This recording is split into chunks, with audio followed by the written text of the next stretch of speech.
Assalamualaikum, hello, welcome back to my channel. Oke guys, balik lagi bersama aku Nelly. Seperti biasa, aku bakalan melihat sebuah video yang menarik banget. Ini dia guys, judulnya tuh luar biasa bangga. Mereka lebih suka lagu kita, lagu Indonesia semakin populer di Malaysia. Oh, jadi maksudnya tuh lagu kita, lagu Indonesia ini ternyata lebih semakin populer gitu guys di negeri jiran sana, itu Malaysia.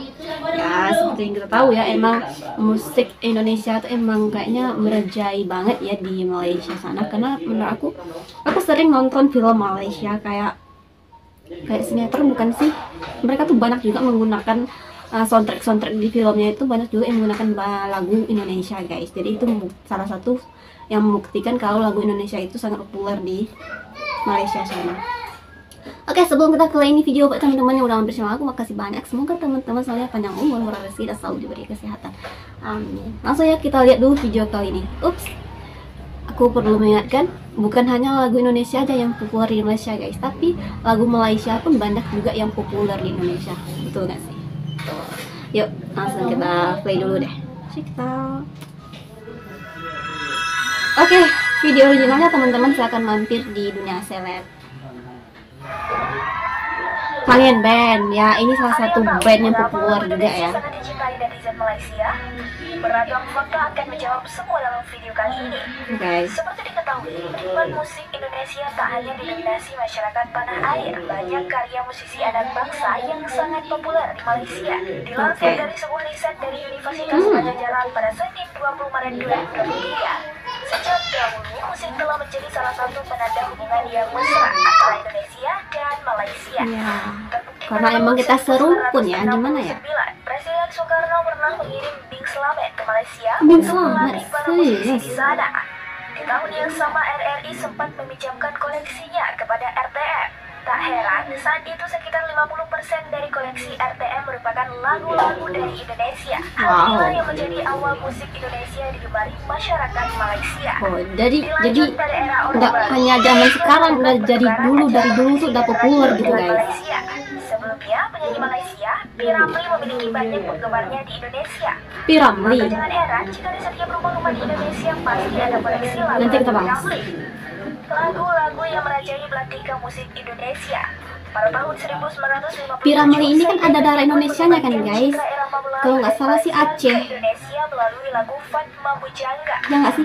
Takut salah juga. Lagu ciptaannya yang berjudul Bahtera Laju menempati urutan pertama dan menjadikan Said Effendi sebagai pendendang irama Melayu nomor 1 di Indonesia. Wow. Said Effendi banyak mencipta lagu-lagu yang sebagian besar populer pada masanya, baik itu di Malaysia, Brunei maupun di Indonesia sendiri.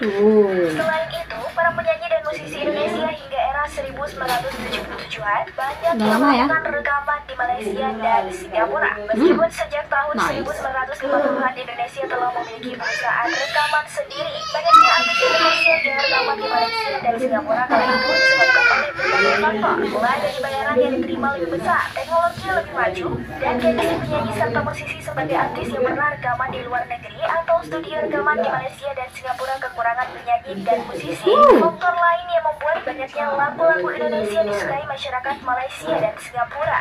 Tak lama pada saat itu, perusahaan rekaman Singapura mengekspor kaset lagu-lagu berbahasa Indonesia ke Malaysia. Suatu negara yang masyarakatnya juga menyukai lagu-lagu Indonesia.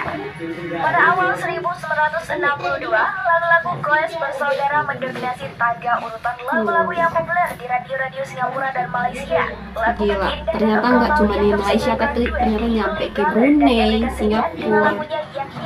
All I Have to Do dan Devote to You. Penyanyi-penyanyi Indonesia yang pernah rekaman di Singapura antara lain Alfia, Lilis Syarif, Tia Ramo, Emilia Contessa, Ineke Kusuma Dewi, Aida Mustafa, Ibu, Tanti Yosefa atau yang biasa disebut Tanti Yosefa, dan Nuarti Ningsih.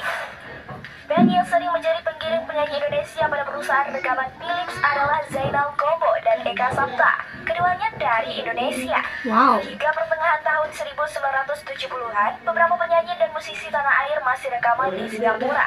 Pada 1976, The Kids membuat rekaman berjudul Salam Kasih dari Jakarta dan Indonesia Pusaka.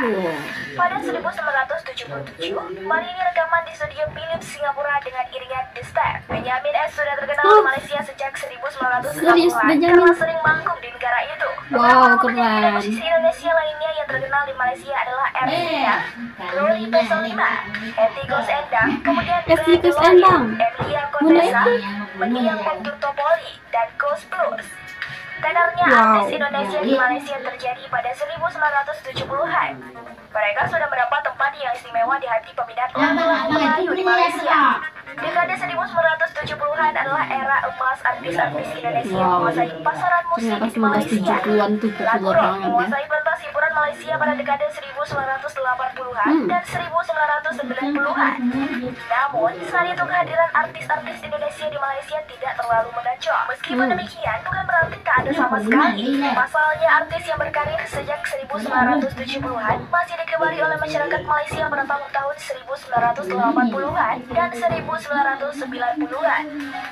Fenomena artis-artis Indonesia yang populer di Malaysia pada dekade pertengahan 1990 dan 2000-an diwarnai pula oleh kehadiran artis yang pada saat itu digolongkan sebagai anak muda seperti Krisdayanti, Hetty Koes, Sheila on 7, Dewa, dan Peter Pan. Mereka meneruskan kepopularan artis Indonesia di Malaysia. Musisi-musisi Indonesia banyak menuai sukses di Malaysia sepanjang hubungan musik Indonesia-Malaysia berlangsung. Pada era 2000-an, lagu-lagu Indonesia mendominasi musik di Malaysia. Hal ini terlihat dari musik yang disiarkan di radio, TV, maupun pertunjukan-pertunjukan musik artis Indonesia di Malaysia. Keberagaman genre musik Indonesia lebih banyak daripada Malaysia sendiri. Jujur, orang Malaysia sendiri heran dengan perkembangan musik Indo selalu bikin kaget. Contohnya pada tahun 2019, lagu almarhum Didi Kempot yang menggunakan bahasa Jawa. Mereka salut penyanyi bahasa daerah diberi panggung dan dinikmatin oleh semua kalangan. Itulah hebatnya guys. Yang membuat lagu-lagu Indonesia sangat sampai ke bahasa daerah tuh lagunya populer gitu. Yang lebih luas dan beragam, khususnya bahasa gaul. Anak-anak muda di Indonesia dikenal suka menciptakan bahasa gaul. Bahasa gaul ini pun trennya berubah-ubah. Tanpa kita sadari, banyak generasi muda Malaysia yang mempraktekkan bahasa gaul dari Indonesia. Oh, really? Lagu Malaysia juga mempunyai pasar yang luas dan sangat diminati oleh masyarakat Indonesia. Maka dalam era 90-an, artis-artis besar Malaysia seperti Kumpulan Seni menggandeng artis-artis Indonesia untuk bekerja sama di industri seni. Sederet nama artis legenda Indonesia terutama dari kota kembang Bandung seperti Inka Christy, ya. Poppy Mercury, dan banyak lagi artis-artis itu dalamnya ada Niki Ardila. Hanza dan Sheila mempunyai fans yang besar di Indonesia. Maaf ya guys, si bocah nangis. Di Indonesia mereka ibarat Krisdayanti dan Agnes Monica. Fakta berikutnya yang membuat lagu-lagu Indonesia begitu populer di negeri jiran karena jumlah penyanyi Indonesia itu lebih banyak. Seperti yang dibahas tadi, karena bahasa Indonesia yang mirip dengan bahasa Malaysia, sehingga liriknya mudah dimengerti oleh masyarakat. Gimana ya, emang inilah yang membuat penyanyi kita mudah diterima di Malaysia. satu rukun, jadi kalau saya ya nggak jauh-jauh. Noah dan lain-lain. Kreativitas dalam membuat lirik juga membuat lagu-lagu Indonesia pun cepat populer di Malaysia. Komposer Indonesia seperti Melly Guslo, Melly dan lain-lain sering membuat lirik untuk lagu-lagu Malaysia. Pengaruh musik Indonesia sangat kuat di Malaysia. Terbukti, banyak konser-konser dari artis Indonesia dipadati peminat di Malaysia. Bahkan perhimpunan musisi di Malaysia heran saat artis Indonesia mengadakan konser di Malaysia. Banyak sponsor yang mau bekerja sama. Fakta terakhir, penyebab lagu Indonesia berjaya di Malaysia karena kualitas musiknya yang baik dan berkarakter yang kuat serta genre yang beragam. Penyanyi asal Singapura Aisyah Aziz mengatakan kualitas musik Indonesia sangat bagus. Ia sering mendengarkan musik-musik karya musisi Indonesia sebagai referensinya. Artis yang mengidolakan Raisa ini menambahkan, saya selalu menyukai lagu Indonesia. Cara mereka mengatakan alfabet A, B, J saja sudah bernada. Cara kalian berbicara seperti bermelodi. Kalian berbicara dengan melodi yang indah. Sampai saat ini, industri musik dan sinetron Indonesia terus meluas. Invasi industri kreatif Indonesia melaju terus seiring dengan perkembangan zaman yang menjual dan mempromosikan melalui media digital. Adanya diplomasi budaya yang dibawa juga semakin memperkuat sekaligus meningkatkan hubungan bilateral antara kedua negara ini. Oh guys, itu dia videonya udah kita lihat ya gimana gitu populernya musik Indonesia di negara Malaysia, Singapura tadi ya, dan juga Brunei tadi. Ternyata musik Indonesia tuh populernya nggak hanya sekarang guys, tapi udah dari zaman dulu udah populer banget di Malaysia ya. Tadi di tahun 70-an gitu ya, tadi musik Indonesia tuh yang populer banget gitu di Malaysia sana, bahkan rekamannya sampai ke Singapura ya guys ya. Karena bener sih menurut aku musik Indonesia, aku sebagai musik Indonesia pun mungkin lebih banyak genrenya kali ya lagu musiknya tuh. Tapi di Indonesia pun lagu Malaysia juga banyak yang populer sih guys. Nggak cuma musik Indonesia aja yang populer di sana gitu ya. Tapi melihatnya tadi tuh bangga ya. Ternyata musik Indonesia tuh benar-benar populer banget di negara jiran sana.